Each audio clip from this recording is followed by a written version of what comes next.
to guest and Chief Guest Mr. Pramod Kumar sir, Mr. Sandeep sir, Mr. Hakar Hussain sir, and all the chief guests present here. My name is Uzaifa Rahman, studying in class 11, wish to give a speech on the Republic Day occasion.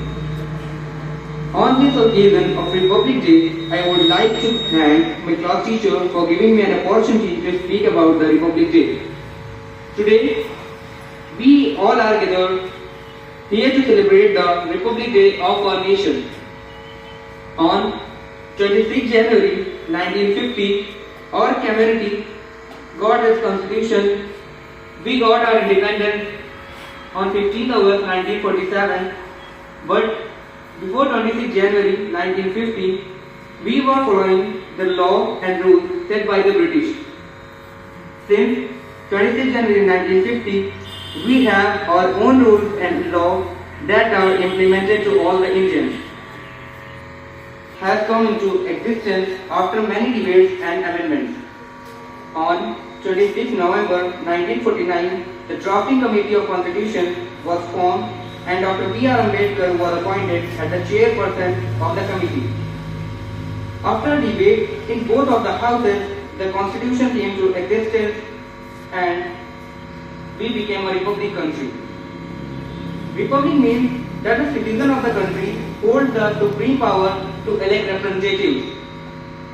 Constitution gives all of us the same right despite any difference of religion, color, language, or sex.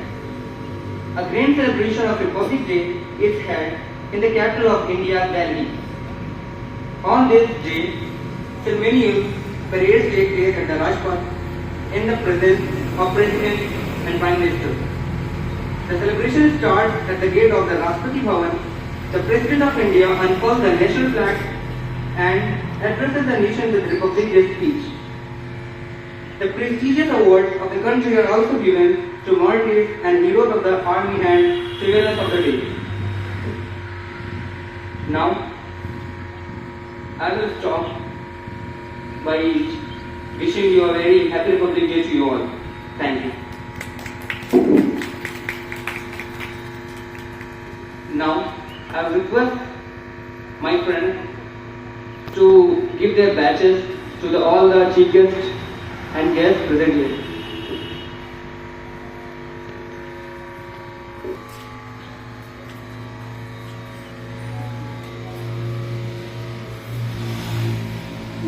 Give a big round for Pramod sir.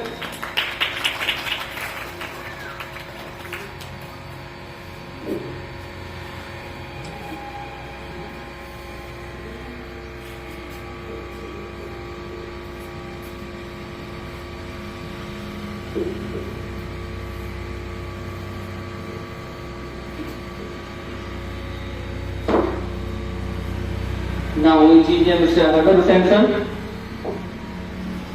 एक direction Give a big round of applause for Hakar Hussain sir.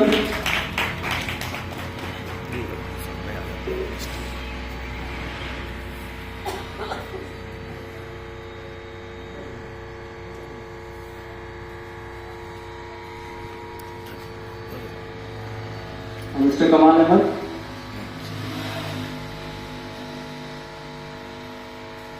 Give a big round of clap for Kamal sir.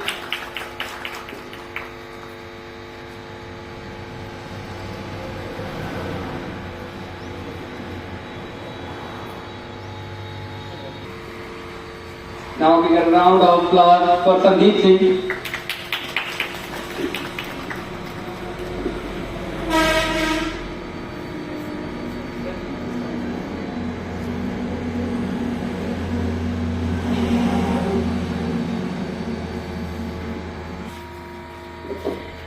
Amar Shulker.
Our chief guest and guest to come and unfurl the flag.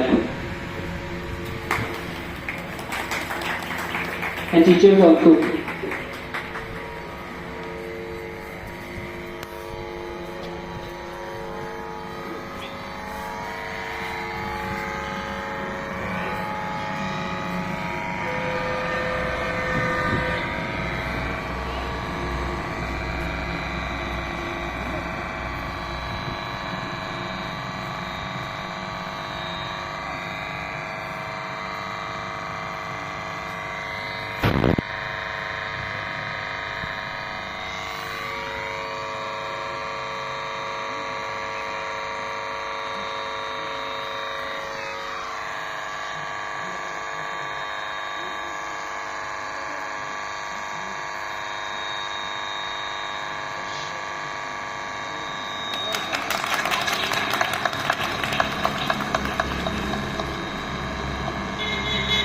Bharat भाग्य विधाता पंजाब सिंध गुजरात मराठा द्राविड़ उत्कल बंगा विंध्य हिमाचल यमुना गंगा उच्चल जलधि तरंगा तव शुभ नामे जागे तव शुभ आशीष मांगे गाहे तव जय गाथा जन गण मंगलदायक जय हे भारत भाग्य विधाता जय हे जय हे जय हे जय जय जय जय हे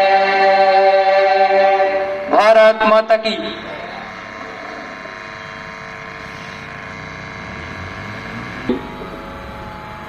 सभी शिक्षकगण और मुख्य अतिथि, जैसा कि आप सभी को विदित होगा कि इस वर्ष भारत का 73वां गणतंत्र दिवस मनाया जा रहा है।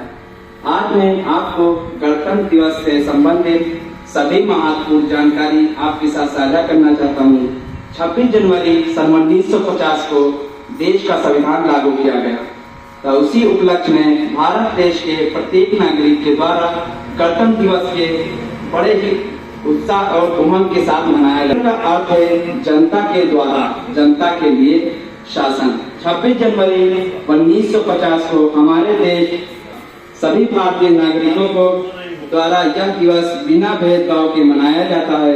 हम सभी देशवासियों को भारत का नागरिक होने का गर्व है। समाज में हमारी अलग जाति धर्म या कई अन्य चीजें हैं जो हमें अलग करती हैं, लेकिन इसकी एक व्यापक तस्वीर है कि हम सभी भारतीय हैं। सभी भारतीयों के द्वारा एकजुट के रूप में गणतंत्र दिवस को मनाया जाता है। हमारे देश के महान स्वतंत्रता सेनानियों के द्वारा जो अपने मेहनत और संघर्ष की आहुति दी गई थी, उसके कारण ही भारत को पूर्ण स्वराज दिलाया गया और इसी दिन हम पूर्ण रूप से स्वाधीन हो गए थे। आप सभी को गणतंत्र दिवस की हार्दिक शुभकामनाएं। जय हिंद जय Bharat. Thank you, Ravi. Now, I would like to request Sir Pramod Kumar to share their thoughts on Republic Day.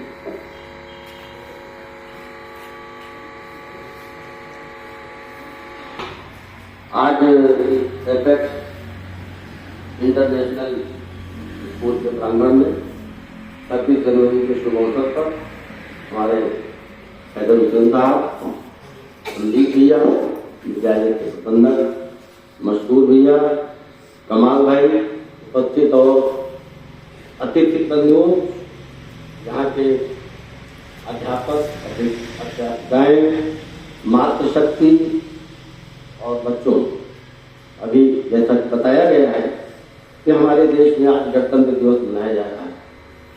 हम सब लोग जानते हैं कि हमारा देश अंग्रेजों की गुलामी में था और ये लड़ाई 1857 से शुरू हुई और बहादुर शाह जफर के नेतृत्व में ये लड़ाई लड़ी गई। लेकिन 90 साल के संघर्ष के बाद और तमाम शहीदों की शहादत के बाद हमारे देश हिंदुस्तान को आज़ादी मिली। इसकी आज़ादी में चाहे वो लाला लाजपत राय रहे हों और चाहे सुभाष चंद्र बोस रहे हों, चाहे महात्मा गांधी रहे हों, चाहे अब्दुल कलाम आज़ाद रहे हों, तमाम लोगों के संघर्ष के बाद चंद्रशेखर, अशफाकुल्लाह, भगत सिंह ऐसे बहुत लोगों ने फांसी के फंदे को हंसते हंसते चूमा और उसका नतीजा ये निकला कि अंग्रेजों को भारत छोड़ना पड़ा और 90 साल की लड़ाई के बाद 1947 में हमारा देश आज़ाद हुआ। और उसके बाद भारत को कैसे चलाया जाए, तो उसमें जब 1947 में बंटवारा हुआ देश का, तमाम लोग हिंदुस्तान में बोले, खासकर हमारा मुस्लिम समुदाय, कि हम हिंदुस्तान को अपना वतन मानते हैं और हम इसको नहीं छोड़ेंगे।